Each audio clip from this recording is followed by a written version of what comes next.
yuhuudda Netanyahu ayaa isaga oo baashaaraya isla markaana qosol aad u badan qoslaya ayaa waxa uu soo saaray nin blocker ah oo bogaha yaryar ee wax lagu qoro laakiin bartiisu ay caan tahay wax ku qoro oo leeyahay Maxamed al-Saud ama Maxamed Saud oo aad u taageersan Israa'iil waliba yuhuud ahaan dadka ma aha inuu shakhsi ninkan u taageero dadka yuhuudda ee Israa'iiliyiinta ayuu aad u taageera kadibna waxa barta live-ka toos soo galiyay Mr Netanyahu maalin kadib markii uu ka guuleystay dagaalkii dhinaca uu ku doonayay in uu hoggaanka xisbigiisa Likud laga faramroojiyo balse isagu uu ku doonayay inuu ku guuleysto akhriga ku guuleystay ninkan ayaa waxa markii uu khadka telefoonka u soo galay qaybta FaceTime-ka uu ku soo wacay waxa toos barta Facebook-ka ku xidhay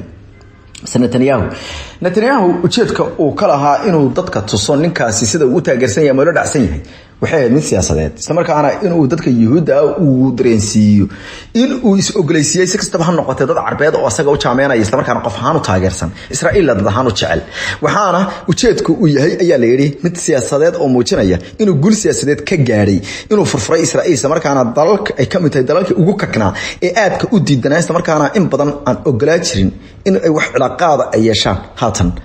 ay soo wacayaan barta FaceTime-ka ayuu ku soo wacay ninkan isla markaana wuxuu ku salaamay salaanta islaamka ee kaliya loo galiya in dadka muslimiinta ay isku salaamaan isla markaana uu ducada xambaarsan asaguna waxa uu kaga qaaday salaanta si kastaba ha noqotee waxa uu yiri waxa aan rabaa inaan kuugu hambaliyeeyo guusha aad gaadhay Ilaahay ha ku barakeeyo ayuu ku yiri yuhuudkii sidoo kale waxa uu sheegay in uu shaqo aad u wanaagsan uu qabtay wuxuuna yiri hadii ay suurtagal ahaa lahayd oo aan ku jiri lahaa xisbiga Likud waxa aan noqon lahaa ayuu yiri mid adiga ku codeeya hadaa tahay Netanyahu laakiin Netanyahu ayaa ugu jawaabay yiri adigu muwaadin ma tihid oo macnaha ma codeey kartid marka ay noqoto inaad aniga iyo codeyso waxa sidoo kale halkaas isqabsaday sacab iyo waliba markaasi damaashaad kadib markii carabku uu hees ku dhuftay isla markaana hees yuhuudeed uu ugu dhuftay dhinkaasi oo markaasi yuhuudka uu heesay ama uu u buraanburay si kastaba noqotee arintan ayaa waxa ka dhalatay cara aad u baahsan oo caalamul islaam gaar ahaan dad badan ayaa arintaas baraha bulshada kaga hadlay dad badan ayaa ku eedeynaya in dadka qorayaasha iyo dadka qaar kood ee dawladda ku jira ama agdhow ama taageersan Maxamed bin Salman ay jacaylo waaweyn u qabaan haatan yuhuud ayagoo sheegay in ay caadiyeynayaan in dadka muslimiinta loo arko in ay jecel yihiin ninkan waxyaalaha la yaab kale uu sameeyo leeyahay Maxamed Saud